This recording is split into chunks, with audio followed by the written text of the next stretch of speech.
Hey, folks, thank you for joining us again for another exciting episode of YOMO. This is the Year of Magical Learning podcast. So today we're on Reflection 282, which happens to be the last part of the book, Linchpin. So take it away.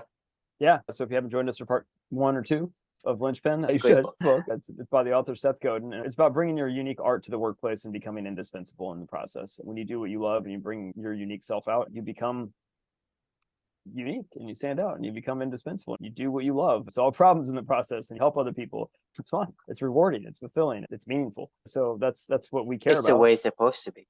That's the way it's supposed to be. Exactly.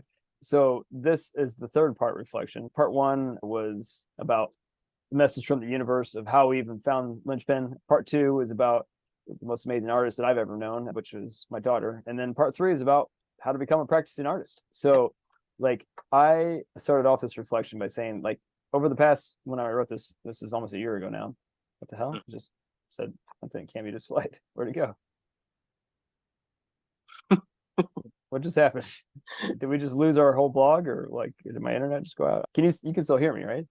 I hear you. Yep. That's weird. All right, well, I'll have to just go from the hip here. So over the past 2.5 years, or that was when I wrote we're 3.5 years now into this. You know, I feel like I've exactly when that transition, you know, after I lost Amelia, you know, started to happen. But I know at some point in time through this whole entire process and through YOMO and through, you know, what the hell? Oh, there you go. Sorry, I took over. Yeah, so through YOMO, through whatever, right? Like through this whole entire process, like there was some transition at some point in time where I went from not being a practicing artist to a practicing artist every single day. I don't know when it was, but I know I can feel it in my bones that I'm a practicing artist every single day now. That makes me proud to say, to be honest with you. So if you can scroll down a little bit, that'd be awesome. And maybe start to reflect a little bit on my past life before my daughter, before I learned what a real artist looked like, and before I learned how to do this and how to become an artist myself. You know, I started to think about, like, you know, there's been moments in time throughout my life where when I've created some pretty magical things, you know, when I've been I've made art, but I wasn't an artist. Like one of the examples I put in here was when I was 22 years old and I was in my first job right out of school. My job was my role was called the management, what was it? Management trainee was my title. And my job was to spend 2.5 years going through 10-week assignments where I would go into 10 different departments within the organization. So I'd be in purchasing for one 10-week stint, and I would be in sales and marketing for one 10-week stint. I'd be in frontline supervision on the plant floor for one stint. I'd be in shipping and receiving at a plant for another stint. I'd be in quality assurance. I'd be in engineering, like all different areas of the business across the board, whether they be at the corporate offices or whether they be out in like the actual production floor in the plant. I worked for a manufacturer, and it was fun. It was a really fun job. So my job was to do these like 10-week rotations where I was supposed to learn. Then I was supposed to observe. I'm supposed to learn about these departments, and I'm supposed to observe and get my hands dirty a little bit at the same time. And then a couple weeks in, just like pick a continuous improvement, like, you know, Six Sigma style project to present to the VP of that department and say, this is what I want to do for my time in this department to work on a project. And then I would go report that project to the board. I reported to our VP of HR. So I'd go report to her and the president of the company and all the other executive team members at the end of each 10-week stint. I would move on to the next one. Well, one of my rotations, I was in this area of the business called the order entry department at one of the plants at this company. And like, this was the most insane, chaotic environment I've ever seen. You think order entry, right? What does that sound like to you? Order entry is just a lot of data and manual work. Yeah, I mean, you're taking orders from people and you're putting it into our ERP system, right? I mean, isn't that what you would think order entry would do? Yep. That's the image I get. That's not what this team did. So it was a team of incredibly undertrained people that had learned insane amount of knowledge. What this department had become was a de facto call center for troubleshooting on engineering specs and things like that. So customers would call into these people and they were like, I need to order. What do I need to order? I don't know. I have this spec, you know, and I need to do that. They were going through engineering drawings and blueprints and giving people information. It wasn't just they shipped a fax in and they would just type it into the computer what the order entry was. They were full on troubleshooting as like an engineer, basically. A sales engineer. They were sales engineer, and they were telling them what to buy, what not to buy, and then they were plugging it into the computer. And it was a team of like 5 women that were maybe almost all of them were college or high school educated. I don't know if any of them had a college degree. This job had become so crazy because they became a call center. People would call into the plant all day long and get shipped to the order entry department. They were just sitting next to their phones all day long, fielding calls. They didn't know when there was going to be calls or not, but they were on the phone all day long. So I'm sitting in this room and I'm observing all this, and I'm like, this is crazy. I was like, you guys, like, how do you know what you're doing, and how are you guys doing this stuff? Like, they never could leave their desks. They were so damn busy. I was like, how do you organize any of this stuff? The supervisor of this department, on her desk, her name was Denise. She was the nicest lady ever.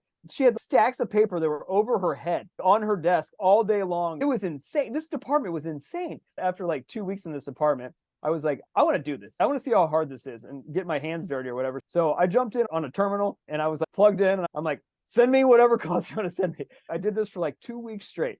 At the end of every day, I was so mentally exhausted and physically exhausted that I was like, I've never probably worked harder in my life. Like, you couldn't get up from your desk. You couldn't go to the bathroom. The work was cognitively demanding, but it was like rapid fire cognitively demanding, like, you know, and you're like, oh my fucking God, man. So after 2 weeks in this department and doing this job myself, I was like, this has got to get fixed. I can't just sit by and watch this, you know? So I went to the supervisor of their team, Denise, and I went to the plant manager, and I was like, I think I know what I want to do for my project for your guys' team. I was like, I'm going to fix this whole entire fucking department. I'm going to turn this into a call center. I was like, I'm going to turn this into an operational center where people can understand what they need to do. We'll route the calls to the right places. We'll get people the knowledge they need. The people that are better at this area, we'll make sure the calls are going to them. We'll make sure that there's like a queue. I didn't know what the fuck I was doing. I was 22 years old. I didn't know how to do any of this stuff. I put together like all these different workflows and how the operational flow should go from an inbound call to like whatever. We put together all these like charts and graphs and whatever, presented to the plant manager. And he was like, this is great. And he goes, well, how are we going to do this? And I go, I don't know. So I just started getting on the internet and started researching this stuff. And this is way before like, you know, like SaaS products were out there. I found this company in Canada that was like a really early on, you know, cloud-based VoIP provider, and you know, ended up actually getting them to buy this system and going through the whole implementation process. And I decided to extend my time in this department from like 10 weeks to 2 rotations. So I ended up doing 20 weeks in there. Long story short, we got the entire department turned into a full-on call center, got everything, workflows all built out, routed everything, yada, yada, yada, trained the employees and went through all that kind of process. And then we launched it. And I shit you, these people had been doing this job for a very long time. So they were very apprehensive. And they weren't really technologically savvy. They were very apprehensive of the technology. They were very apprehensive of just some 22-year-old coming in there and like redesigning their workspace and stations. I redesigned their workstations to make it easier for them to get to the stuff they needed to get to, because they were like falling all over each other. And like, I've redesigned the entire office flow. And anyway, so after about the first week of doing this, a few glitches here and there at the beginning of it, this one lady comes to me at the end of the first week and she goes, Chris, I was a little skeptical at first when you said you wanted to do all this stuff for us, but she goes, I just wanted to let you know, like, this is the first time, and I've been in this department for 10 years. This is the first time in 10 years that I've been able to take a full lunch, to go sit down and actually eat my food and not have to worry about it. And like, you know, like being tied to my phone or whatever, being able to go to the bathroom when I want to go to the bathroom.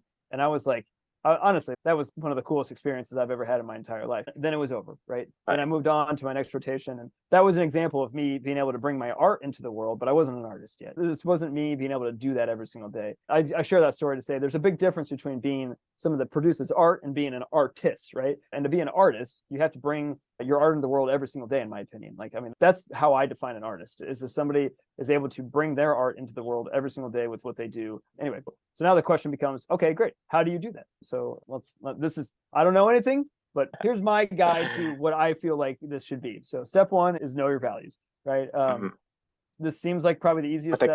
the question with how do I know my values? That's, I said, in theory, this sounds like the easiest part, but it's actually probably the hardest part. It reminds me of that quote from Einstein. They said, if you gave him an hour to solve a particular problem or challenge and present a solution, he said, I'd spend the first 5 minutes defining the problem and the right questions to ask. And then I would spend the last 5 minutes, you know, putting together the solution kind of thing. Like, that's kind of step 1, right? Like, you know, it takes a long time to figure out what you like and what you don't like, and what you care about and what you don't care about, and what matters and what doesn't matter to you. That's hard. That requires a lot of work. So this is not a step to be overlooked at all. I mean, as a matter of fact, this might be the most, you may only get to be an artist for a certain period of time of your life, you know, or something like that. Maybe you got to spend the first 60% of your life figuring out what you like, you know, before you can actually start to bring your art into the world. The point is you got to know your values first before you can ever start to become a practicing artist every single day, right? And then step 2 is, I think this is probably the values are just words, and ideas and theories, right? Step two is bringing your values to life, so through your actions you create every single day, through your actions you do every single day, you have to bring those values to some form of a tangible output that you present to this world, A, to confirm that they are your values, and then B, that's how you know that they are of value, right? Is when you bring them to life in this world. Step three, and eventually when you bring those values to life, you'll start to naturally just generate art and stuff. That's when art comes out, is when you bring your values to life, right? So like when I was given that example of the thing back when I was 22 years old and doing that management trainee program, that was me bringing my values to life at that time in my life, right? I mean, that's not much different than what it is now, but at the same time, like that was who I was. That's who I've always been. I like to help people. I like to solve problems. I like to look at things differently. I like to see people happy, enjoying what they do, and not miserable in their work every single day. I mean, these people were fucking miserable, true. Like, I mean, I can't even, like, it's making me think about it a lot right now. There was a team of 6 ladies in this department. They were fucking miserable. I mean, like I don't know how. Oh, there was one guy actually, but they were fucking miserable. So that's step 2. Step 3 is to ship it. You have to ship something every single day. You have to produce something every single day with your values for you to be a practicing artist. You can challenge me on this if you want to, or you can tell me like, well, what if you did like, 2 months out of the year or whatever, and then you took a break? I don't think so. I think to be an artist, you have to make art every day with your values and bring your values to life, and then ship something, right? Like you got to complete something to share to the world. I don't care if it's good or if it's bad or if it's perfect, if it's not, like you have to send something out into this world for you to be a practicing artist every single day, in my personal opinion, or at least the majority of your life, 90% of your life. And then step 4 is rinse and repeat every single day. I mean, like that's it. Do it over and over and over again. Make it a habit of bringing your values to life and shipping art. Bring your values to life, ship art. Bring your values to life, ship art. And eventually that's when you become an artist. So yeah, I'd love to get your thoughts. Yeah, so I would like to challenge you on your steps, because like I don't think you need to ship anything. Yeah, you do. And because for me is, I think these steps, in a way, it's required. In my view, anyway, it's more of an effort than I would like to see it. I think step 1 is probably the hardest. It's the most simple, but it's hardest. But for me, I think I can reduce it into 2 steps. The first one is step 1. I agree with step 1. You have to know your value. And this is very simple, but not easy. It could take, somebody 90 days, like we have the core values quest. So we do have some guided self-exploration for you to do step 1. And a lot of people see benefit in step 1, right? And including you, including me, including the people we mentor, maybe coach through the 30 days journey, right? And for you and I, right, we did it on a unofficial level, meaning like you and I were just like stumbling around in the dark. But we did pretty much similar thing, is to trying to figure out values, and we have done it. And I feel like I know my values. I know what I want. I think it's a lifelong. I don't think it's just like a certain period. I mean, I think it's a lifelong. Right. So I think that's step 1. Step 1 is, to me, I agree with you. We both agree on step 1. Okay. To me, right, and to me, the rest of them, it's going to be combined into one more step, which is you have to do an action that aligns with the value. And to me, like you say, well, let's take you for example. When you say, I live for 2, what does that mean? What action do I do? How do I do that? Yeah. Live for 2, right? So when you do that action, every action has a reaction. Right. So there's no need for you to ship anything, because that in itself is the ripple of the in the pond that you mentioned, right? So to me, let's clarify one thing. When I say ship it, like I'm not actually meaning to the world has to see it or something like that. I'm saying you have to produce something. No, that's a step 2, which is you do an action. Anything that you do is an action towards that aligns with your value. To me, that's step 2. Yeah. Because for me, that automatically that would create a ripple effect to whoever is going, because somebody's going to get affected. Like we said yesterday, that being you're going to impact somebody tremendously. When you think about it, looking back at Amelia, did she say, I'm going to fucking ship this thing? Okay. Right? But Sure. she didn't ship anything. She just know who she wants to be and the kind of person she is. And being herself, Clubberny was born. You have these two hardcore believers in Clubberny because of that. She didn't ship shit. She didn't need to. Well, I mean, she did. She did. Just her, I'm just her saying presence. is her presence and the way she does things, her action, that action automatically in itself is already the process of shipping. Because when you throw a rock in the pond, the ripple will create and it will cascade.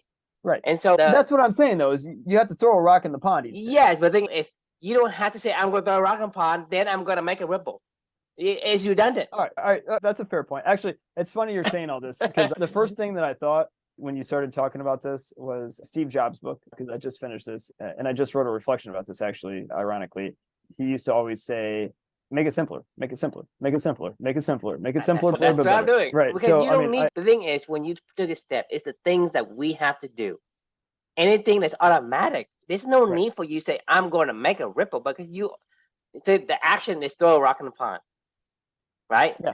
That automatically creates a ripple. Yeah. That automatic affects the things in, throw an intentional rock in the pond. Like, I mean, well, I'm just because you could throw a rock in the pond. No, I'm just making an example of the rock in the pond, and the action is automatic. Because for me, when you do an action, that's automatic. There's no need for you to redundantly say, I'm going to throw a rock in the pond to create a ripple, because it's already understood. I can dig it. Right. And so to simplify the actions because the thing is, you and I have been doing this for almost 3 years, coming up in August. So you and I have a lot of background information, and it's easy for us to understand what we're saying. But if you want to give somebody who is totally new something simple to follow, right? You need to do step one. We have the core value quest to help you with it. I know it's not easy. It's simple, but we have that for you. Step two is all you have to do. So I'm condensing it into 2 steps. That way, anyone can follow it versus, oh, I got to do this, I got to do that. Find out your core values. The thing is, when you find your values, the value that really aligns with your core values, it will be addictive. And there's no need for you to repeat it because you want to repeat it. All right. I'm slashing 3 and 4 and kind of wrap it up into number 2. So basically, the other things are automatic. Yeah. You don't have to do, because the thing is, when you say, okay, because the core values, one of the things we have to understand is the core value is going to give you a feedback loop, right? Let's say I want to be, integrity. I want to be honest, and I try to be honest. I don't feel good about it. I'm not going to repeat it. Right? Because it doesn't align with who I am. But if for example, you and I, we love to get into trouble, right? So that's something I ain't going to leave it to someone else to do. I say, I want to do that myself, right? That's addictive to me because that core value aligns with me. But for other people, like that core value doesn't align. When they do that, it doesn't give me the reward I want. And so you're going to stop. So that to me in itself, it's going to have this loop, this viral loop. It's going to, because the thing is, when you do something that is so rewarding for yourself, it is actually going to multiply and it's create this viral loop. It's going to continue on and make bigger and bigger. Because the thing is, you look at like all the nuances of the thing that you're good at, whether that's tennis or whatever. Of the thing that you've done, it actually leads up to the next step. Because without the foundation, you cannot have the insight. You won't have the insight to pick up the next insight, next learning, next rung of the ladder. So for me, that in itself it's given. There's no need to say, hey, you have to do this. It's funny. I mean, like I said, this is an evolution. Like this whole entire journey is an evolution. Still there, Chris? I guess we'll wait for them to come back. Okay, so we're back. If his computer decides to give up on him, so I guess you're on your phone. I told you before we started this one, my computer was acting like crazy. I don't know. It's not even connecting to the internet or something right now. So you were I was saying something here. I need to put my headphones into this. No, I was saying before that dropped. You make a really good point. Like this whole entire thing has been an evolution, right? And even my own writing, I changed my own opinion a few months later with my own thoughts. To your point about making it simpler, the book Made to Stick, the reflection that I wrote for that one was profoundly simple, right? When you have something, and this goes back to that Nassim Taleb quote too, of, it takes, and anybody can understand something, but it takes a master to write something, like it takes a long time, like a lifetime, to focus on a particular topic and idea to make it profoundly simple, right? This reflection wasn't profoundly simple enough. And to your point, it wasn't there yet. And that's okay. It's an evolution. This is my point about shipping. I wrote what I wrote when I wrote it. And I'm not going to say that I wasn't in the ballpark, but I think we get better at it. Right. We make it more profoundly simple. I think you have a point. It's just that it's already in motion when you do step 2. Because whenever you I agree with you when you perform an action that aligns with your core values, the other things are the effect of the actions in step 2. Right. But I think you have a point in terms of, I guess, bring it out so you can understand, the audience can understand what you mean. In essence, when we create step 1 and step 2, we're going to create a very simple step. And these simple steps are not easy per se, because like I said, step 1 could take a lifetime, and it probably will be, right? It will take a lifetime because your values will change as you change as a person, and your core values will change, and that's the step, right? Because when you know your values, you will do things that align with your values, and when you do things with your values, that changes the values, and the value changes the action, and the action changes the value. Right? That's the yin yang, and like I told you, when you on a track, you run, ahead and I run behind. But the thing is, I'm asking you who's ahead and who's behind. In a track, we're both ahead and we're both behind. And so when you look at these steps, that creates the perfect loop, because the values, like, it influences the actions of aligned to value. The action you do is going to say, well, I thought I was very, honest, whatever. I feel like I didn't like doing that, so it changes your value. And then there's a cycle of it. And when you say, okay, I picked a value, I think this value is something I like, and you start doing them, and you may have another feedback, so that could create this loop. Number 3, number 4 are the effects of how you perceive and observe this cycle, this loop, this viral loop that I'm talking about. So these are annotations in a way. So to me, it's still valid of the diagram that you're drawing, but I'm just merely saying, these are extra annotations of the cycles, right? Because you wouldn't put it into the cycle. You say, hey, I'm describing the cycle, and the cycle has this effect. So, like you say, we are evolving in the steps you put together. But for me, to your point, is that it's much easier to understand something, but it takes a mastery to write it. And you wrote it, right? You wrote it. And for me to critique it, is standing on shoulders of giants, meaning I didn't have to come up with it. I'm just saying, okay, I saw this from a new perspective. So it's not to say that there's not a lot of thought. You put a lot of thought because the understanding allows you to pen down these steps. And for me to look at it and say, oh, yeah, but I had an easy job. Right. So that's fair. My brain goes back to the idea. I've heard this from many other people, and there's something to this. I don't know where this fits into the equation, but like there's something to it. Like the idea of like real artists ship. Like I agree with what you're saying in theory of like living your values and bringing it to life every single day is shipping.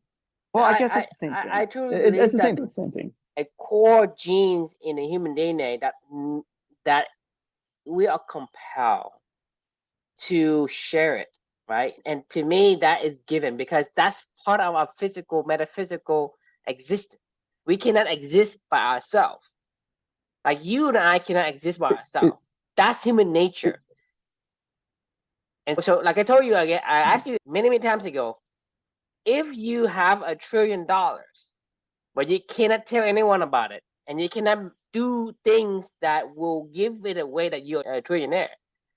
Think about that concept. Think about that situation. It's going to drive you insane because you need to share, it's like, what's the point? whether you verbally sharing it or you sharing it by helping somebody, some pool, whatever. You have the power now, right? That is called sharing. You are compelled to do that, and that's human nature. And yes, if you're talking about different species, you may have to point out that, hey, you got to ship it. But because it's already human nature, because when I say I'm going to throw a rock in a pond, by what we understand, we know that gravity exists. Therefore, it's going to hit the pond and create a ripple. That's a physics. That's something that is already inherent. And to my point of having the ability, the sharing aspect, that's inherent to human nature. So there's no need for you to do things that's already done automatic. When we put down a step, we say these are things that you need to put an effort into to create and prime the system and make the cycle churn. If you produce meaningful work every single day, but nobody else gets to see that meaningful work, but the byproducts. It will not be. My point is because will not be meaningful work unless you share it. That's part of the meaningful. This is what I'm saying. Is like you have to ship something. Like you have to share it. Like I mean, ship. You have to ship it.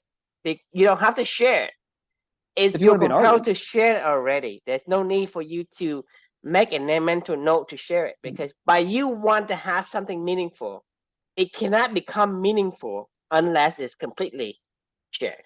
Okay, you cannot say I found something great. Like you're talking about the fisherman and the boy, right? The thing is, these guys understand each other. And this epic battle against this fish, he wants to share, because without sharing it, it wasn't meaningful work. It was just exhaustive work. It's not complete. So that's part of the inherent of our nature. I just finished the inner game of tennis again today, and immediately after I did that, I sent it to my little cousin who's 13 years old, going into high school next year.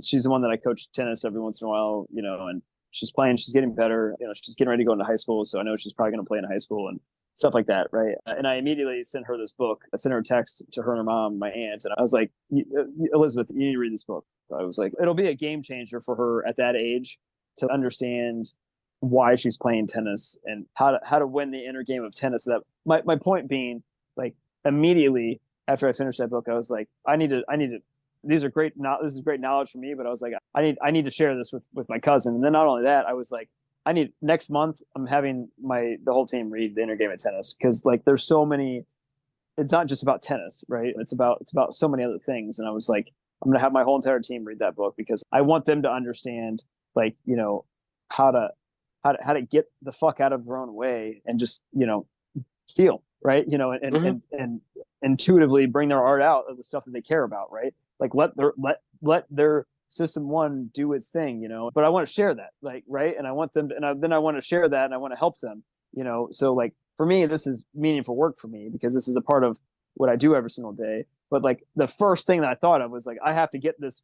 I have to get this. Exactly. You are compelled. Otherwise, it's like it's like, what's the point? I mean, it doesn't feel right. You're right for you. Say, right.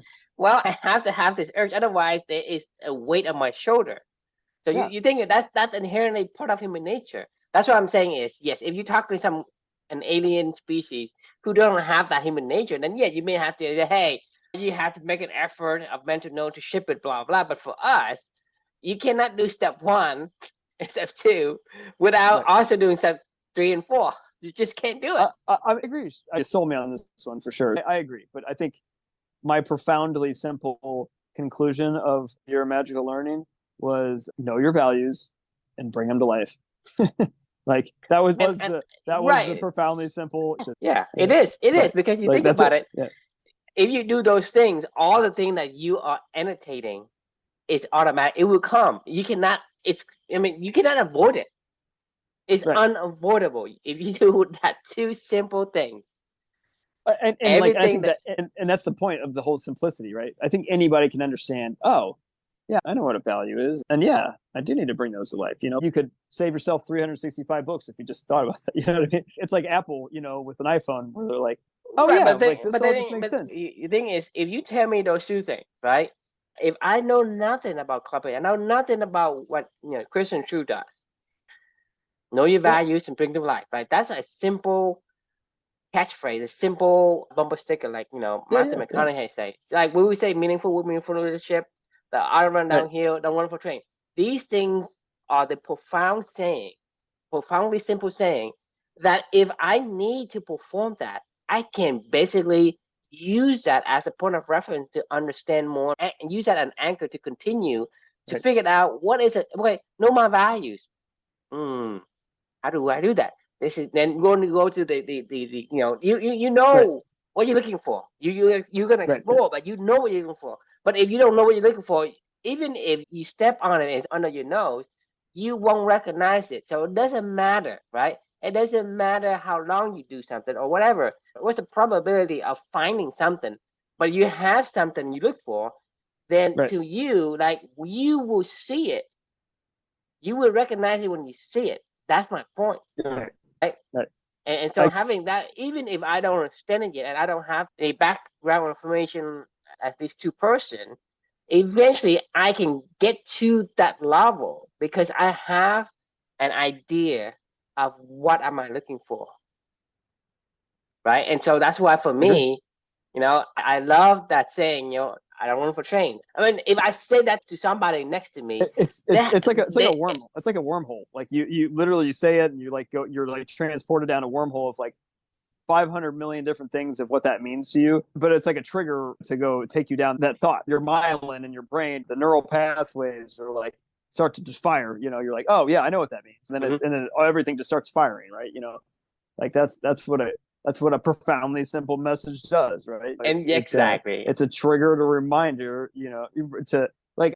I mean, I think that's that. And then today, we need to pen that down as the new profound saying that Chris, the criticism is, know your values and bring it to life. That's to me is profound. I mean. Yeah, that's how this whole journey concluded. Right, because you can say that to me. You can ruining it. You can say that to me, right? Versus say, hey, step 1, step 2, step 3, step 4. What's step 2? What's step 3? It isn't. Know your values. Even those first step. If you think of like the inner game of tennis, it's the general message is like, get out of the way of yourself, basically. Stop thinking. Like it just let your elephant be your elephant. Whatever the word is you want to say to that. Like that's the general message of that entire book. It's like get the fuck out of the way. Get yourself out of the way of yourself. And you're like, that doesn't make any sense. And you're like, no, but it totally does if you really think about it. It's like you have we don't have to go down. But the thing is, that's the catchphrase that you will remember because you think about, hey, unfuck yourself. I don't know what I mean, but I remember it is, and I can continue to explore that, right? Right. You see what I'm saying? Like, let your elephant be your elephant, right? Or the subtle art of not giving a fuck, Exactly. I mean, that guy, yeah. Because it's something that it catches, and you yourself will remember what it is as the point of reference. And then you can say, well, I don't really understand what that really means. Let me look into it and figure it out. Because you know what you're looking for. My point is, once you have that catchphrase, right? You say, well, I don't really understand it right now, but I remember it, right? Right. But because I remember it, I can use that as point of reference and continue to discover and find out what it is. Because if you don't, doesn't matter how simple something is, you can say, hey, there's 4 steps, but I don't remember all the steps. But if you tell me, hey, this is the way our brains work, right? You're talking about the past. Your brain thinks in pictures. It doesn't think in words. And so you can communicate using a different communication channel. This is exactly what this book is about. The inner game of tennis is about in a lot of ways. You can give, I think he said this in the book too, that I loved. He was like, I could give as an instructor the same message to a class of 10 people.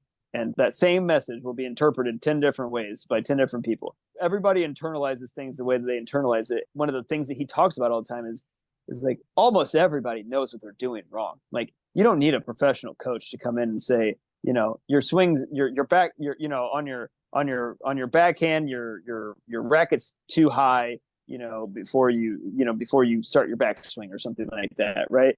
Like, and they'll go, yeah, I know my backhand. Like, I mean, like there's not a chance in the world that you could sit here and tell me like, hey, Chris, on your serve, your toss is too high. Yeah, I fucking know my toss is too high, but like, yes, I know. We all know what we do wrong, right? But like, the problem is how do you fix it? And that's get out of your own fucking way, And that's the general message of all this stuff is like, you could give me 500 instructions as to how to make my ball toss better, a different strike zone for the ball. Like all it does is fuck my body up and my mind up. Like what I need to do is just stop thinking about it and just throw the ball up and go hit the ball. Right. I mean, it's not that hard, just let your body do its thing. It's done it a million times. You start to think about stuff and it gets all kinds of crazy. I was playing pickleball tonight and we were rocking and rolling playing pickleball. And honestly, I wasn't thinking about a single thing the entire time. The only thing I was thinking was, it's so hot out here. That was the only thing I was thinking. It was like, oh my God. After every point, I was like, holy shit, I'm hot. And then I would get back and I'd play the point and I'd go, holy shit, I'm hot. But like, I mean,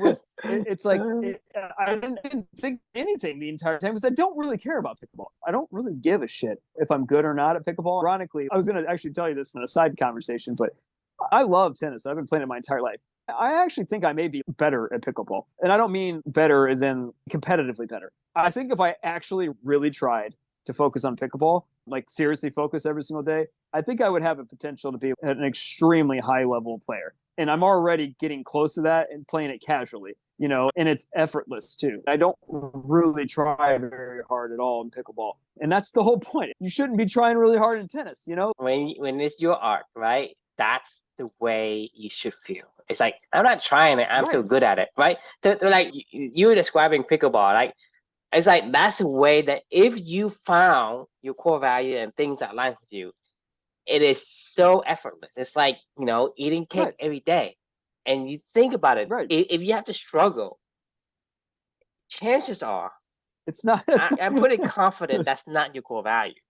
Because when it's your core values, regardless of how hard it is from an outsider observer looking in, it is so easy for you. And that is what your core values mean. It's like you are in tune with that element. You're in tune with that game. You're in tune with that, whatever that you do, that is your core value. You will know it when you see it because you will feel it when you do it, right? That's why my actions that align to core values is addictive.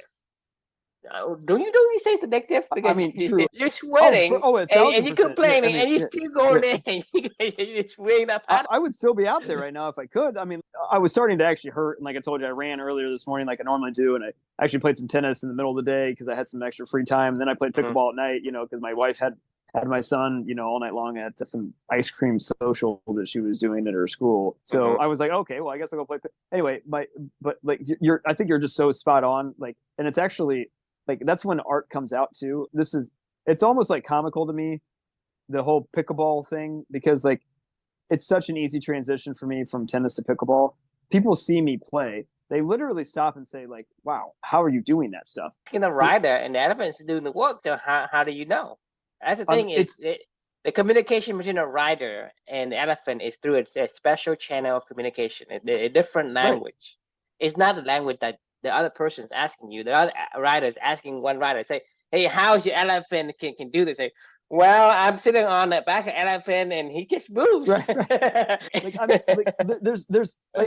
You're right. Like, I don't know how I do it, to be honest with you. I don't really care anymore. Like, I just do it. Like I hit the ball harder in pickleball. This is not how pickleballers play. We're taught how to play as it's a dinking game. It's more patience and more strategy. And that's fine. I'm learning how to put in other nuances to the game. But I hit the ball really fucking hard, and I hit it with a lot of pace and a lot of spin on top of it that brings it back down into the court. That I've never seen anybody that hits the ball harder than me, like in pickleball, ever. I mean, and I'm not saying like I've only played pickleball a few times or something like that. I've played pickleball many, many times with many, many different people. I've never seen anybody that hits the ball anywhere near as hard as I do. So the funny thing is when people see me play this way, they literally stop and they're like, how the fuck are you doing this? No, people don't play like this. And I'm like, this is how I've hit tennis balls my entire life. This is effortless for me. As a matter of fact, it's even easier because the ball is super low. Whereas in tennis, I'd have to hit it above my shoulder all the time because somebody else is hitting a lot of spin.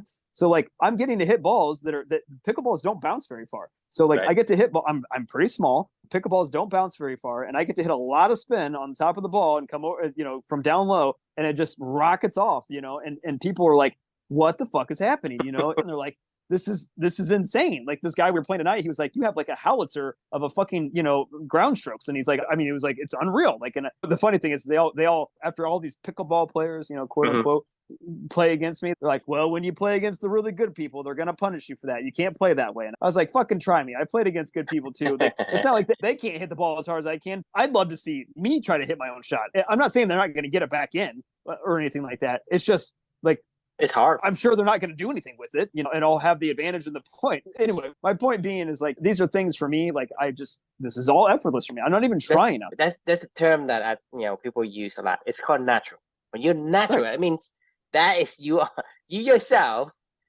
who you are, aligned with that particular actions and it's fun. I love it. Whatever. I love playing that way. Like I don't like playing patient and slow. Like I like hitting the ball really fucking hard at people and see what happens next. It's the anti-pickleball way. Like the pickleballers are like they immediately want to get into this dinking game. And I'm not saying they're wrong. I'm not a strategy expert of pickleball yet. That is something that I need to get better at, right? But from a shot making perspective, there's stuff that I can do on the court that I've never seen anybody else that I've ever played against be able to do. And it's easy. Right. So to me, it's like a natural talent. And imagine you can combine that talent with the skills. Like that's the strategy. Deadly combination. This is why I'm saying I'm more naturally talented in pickleball than I am in tennis, actually. And it's because of the nature of the way that the ball bounces and my size. Like it's bizarre because you're the right DNA patterns that is aligned with pickleball. And tennis, you probably need your physical stature probably as optimal in tennis as would you would in pickleball. Like you put probably an 8 or 9, an 8 in tennis, but you probably a 10 in pickleball because the pickleball has it. Yeah. So that's why it's, even though tennis it's pretty fitting for you, but pickleball is even more fitting. It's like perfectly fit. The problem is, I love it? Like the corn slide, right? You can put it in a quarter, right? That's perfectly fit, and it's the right side. You put in a dime, you can put in a nickel, it still will go in, but it's not the perfect fit. But when you have the perfect fit, everything jives. And to me, this is what I want to call art, because when you are in that zone, when you do what you are good at, meaning natural for you, that's what your body and the DNA and all these things that make who you are aligns. That's addictive, and that is a cycle that continue to go on and on. And it's going, not only that it's a cycle, but it's a spiral upward, because you the more you play, the better you play. The better you play, the more rewarding you feel. So you think about it. It's not a circle. It's actually a spiral. Oh yeah. Right? From the top looking down, it looks like a circle, but on the side it's going up, right? Because it's actually pushing it up for each of these elements to kind of play on itself. I rarely, if I'm playing doubles in pickleball, I mean, you're right.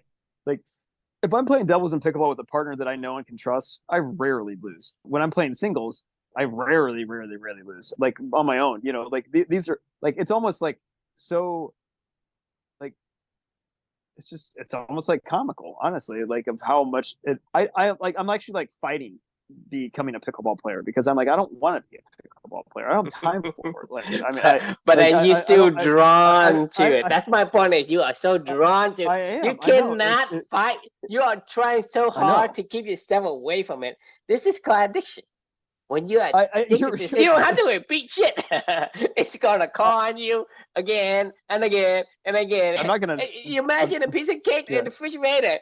Hey, True, look, I'm cake right here. Eat me. Right, is my monthly challenge. Like, I loved it. I've loved every minute of it. I've had a great time. Like, I don't know if I'm ready to get that kind of a love relationship going on with this other. That's a lot of time commitment. You know what I mean? Like, that's the other thing about being an artist. Calling is a calling. A calling is a calling. You have no choice. It's not like the calling gonna stop, right? I don't disagree with you. Like I mean, you can imagine, like, simplify that. Hey, there's a calling in the forest, right?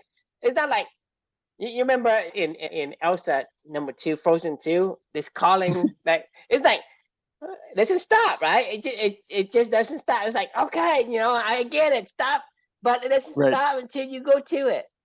That's my Right. point. It's not like you have any willpower over it. I know. It's going to continue to call you. That's why we call it a calling. The calling is on its own. I don't disagree with you at all. I think what I love the most so far in my pickleball playing days has been when I walk onto a court with my cheap, shitty paddle. I don't know any of the jargon. I don't play the same way that everybody else plays. And I beat the people that are the quote unquote best people there in that community. Mm-hmm. And I'm like, and then they want to give me lessons on how to be better at pickleball, like, and they're like, well, man, you'd be so much better if you could just do that. Yeah, right.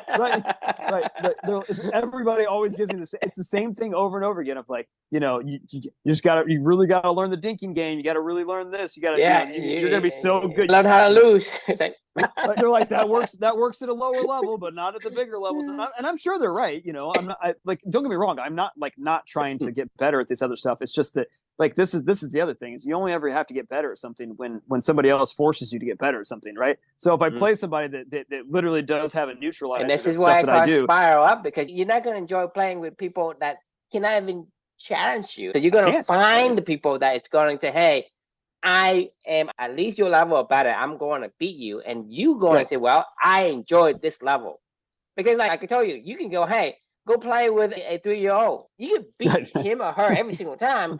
But it's boring for you. Even though you love tennis, it's boring for you, because that's why this is spiral upward, because you cannot stay in the same place, same level. Yep. I mean, that's the thing, is that's the one thing that I've enjoyed most about pickleball, actually, is there's always so many people playing that I get to meet hundreds of different pickleball players every time I go play pickleball, which is, it's so different than tennis, because it's just not the same thing. You're never going to go into an open court of people just playing for fun, 100 people playing tennis for fun. Like, that's not how tennis works. I wish it did, but that's just not how it works. Like, my point of what I was getting at with that is, because the way that pickleball does work is so community based, there's so many players to play against. Like, I've been able to test myself against a lot of different people in a lot of different games and a lot of different situations, and I think, the one resounding message I keep getting back is, like, I'm really good at this in comparison to everybody else that I play, and that makes I'm intrigued by the idea of, like, okay, what if I did go find people that are more semi-pro, pro level the thing players, is, this is what I'm saying is, whenever you get to that level, right,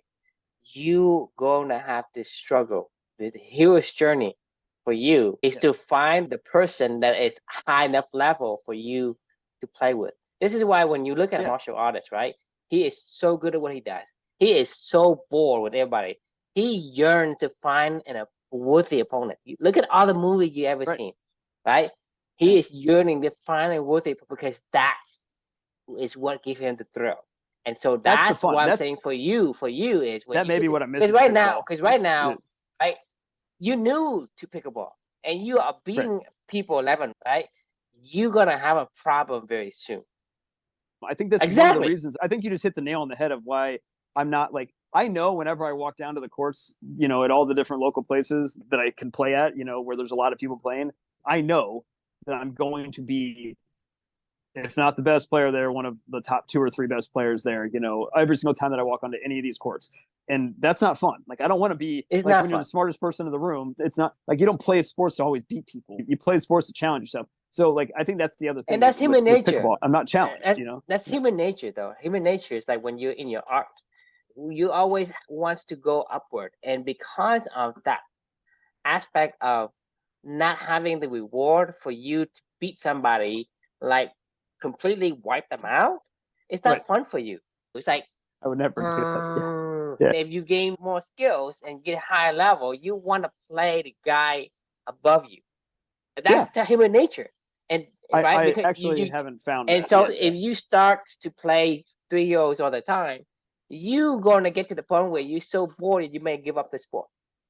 Because there's no point in putting out the effort for so little reward. I don't get excited to go play. Okay, so, like, the difference is, I enjoy playing, but I don't get excited to go play. When I know that I'm going to play a tennis match against a challenging opponent, it's exciting to me. It's like, oh, Exactly. I gotta get my mental state right. I gotta get my physical state right. I gotta go, get a good warm up, and I gotta do a lot of, all the things right. I gotta have a strategy going into it. I gotta think, there's a whole lot of things that go into it for me that are outside of tennis, that engage. When I go play pickleball these days, I just walk onto the court, no warm up, and just start blowing people off the court, and I'm like, this isn't fun. Like, why do I want to come down here just to beat people, Right. It's not rewarding. That's what I'm saying is people think that, hey, when somebody's retiring, you want to take the easy route out. No, that's not it. That's not it. When you are in your element, right? You want to be at that center of balance, whatever that level is. You will be in there. Yeah. And you want to stay competitive, because the thing is, like I say, I don't even need to play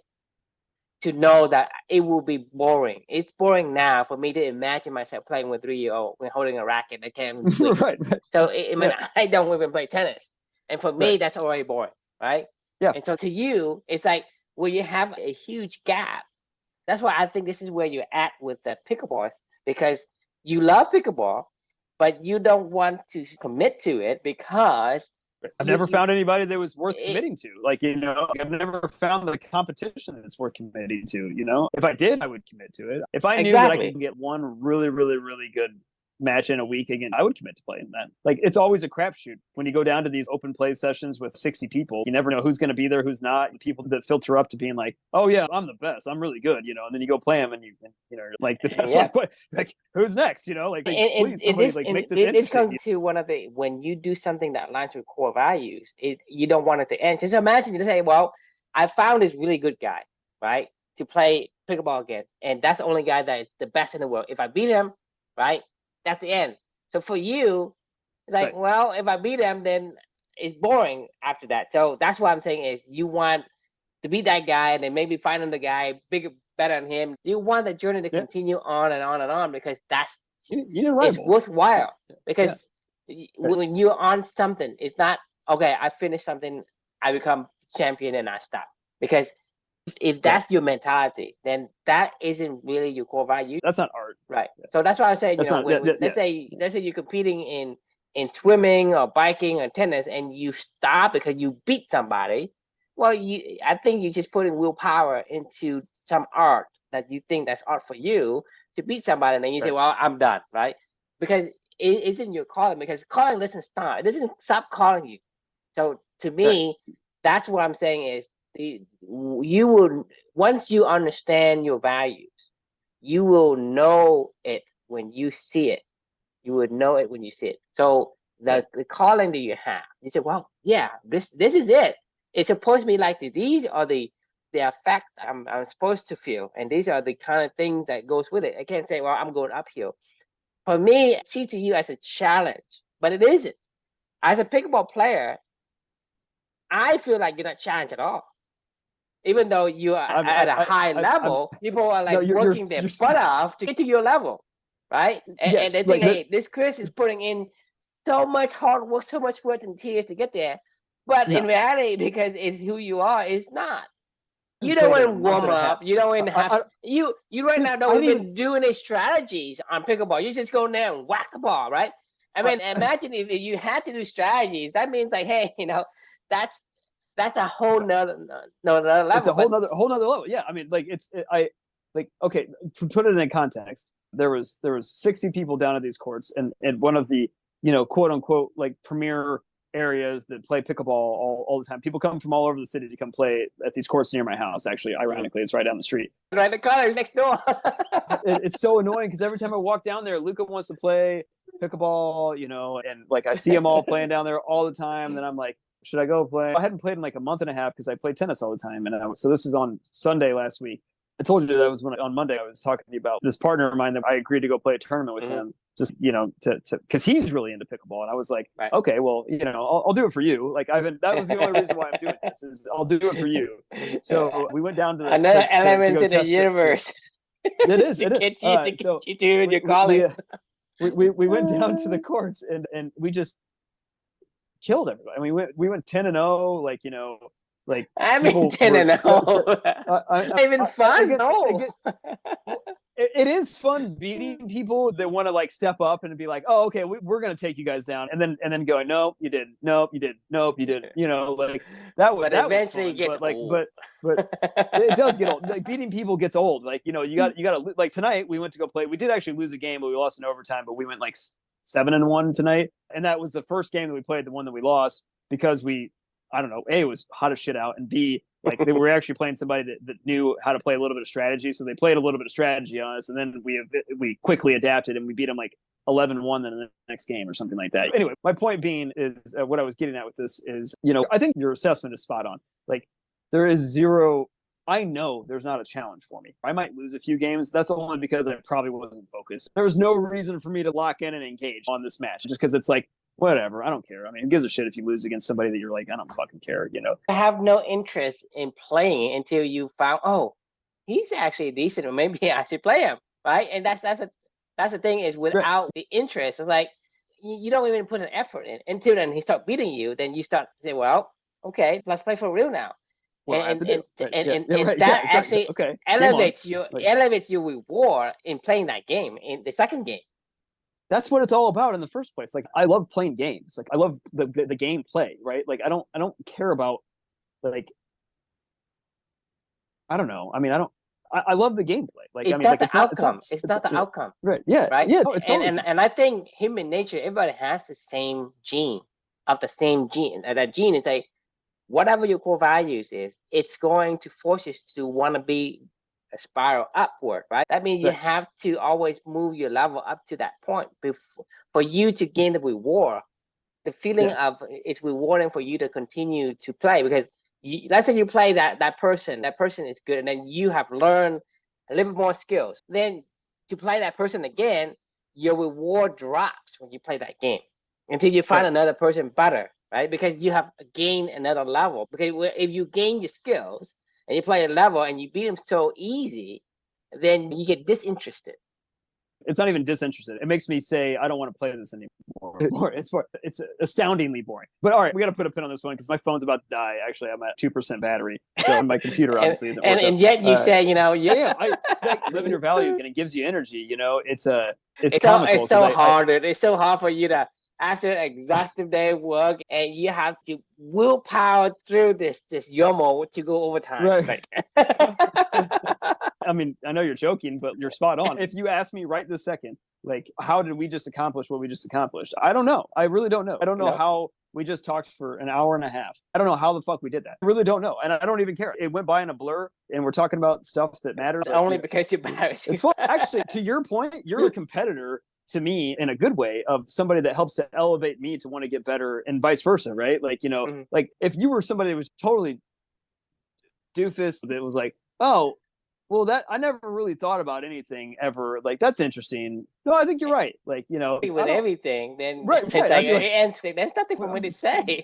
I'm just talking to myself. I don't want to talk to myself. I want to talk to somebody else about stuff that matters to both of us, to have us both elevate our thoughts around these things. If you took a look at this thing and you're like, nope, you should strip that out, make it simpler. And I'm like, you make a good point. And we ended up having a long conversation about it. So like, this is the same scenario as we're talking about with, I haven't found a true in pickleball yet. You know, I know plenty of trues. I would the opponent, right? Would the challenger. And because imagine, like I say, if I agree with everything or I have nothing to say, then we would never, ever have this kind of conversations. And if I say the same thing you say, then your brain's going to shut down, say, blah, blah, blah. You know, it's boring. Right.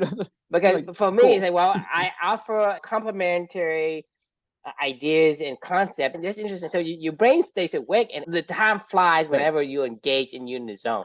And to me, once you're in there, that is when you're at your best. And this is what I call art. You are who you are. It becomes art. And you are going to be addicted to your art. There's no need for you to go and say, I need to make a mental note to do blah, blah, blah. Because, you know, it's not necessary. Agreed. All right. Well, I actually I'm down to like almost no battery. So, all right. Thanks for joining, everyone. And I can't even read the question. It says, so are you an artist or just producing an occasional work of art every once in a while? You know, but yeah, thanks for joining. And looking forward to coming back on Monday. It'll be a fun conversation, as always. See you guys. See y'all.